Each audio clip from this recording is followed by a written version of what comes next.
আজকে সকালবেলা মানে ভোরের দিকে বগুড়ার যে পেপসি কোম্পানি আছে, পেপসি কোম্পানির সামনে একটা পাথর বোঝাই করা ট্রাক দেখুন ডিভাইডারের উপর দিয়ে উঠে আসছে একবারে। ডিভাইডার কিচ্ছু হয়নি, ট্রাকের অবস্থা একেবারেই খারাপ।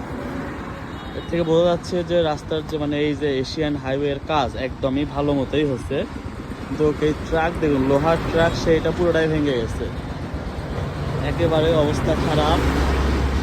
মানে একটা এখানে ফোর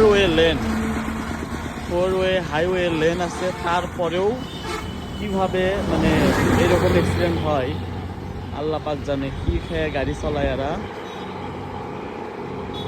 মারাত্মক দুর্ঘটনা, কিন্তু কোনো হতাহতের ঘটনা ঘটেনি শুনলাম। অবস্থাটা দেখুন, একদম ডিভাইডারের উপর উঠে আসছে।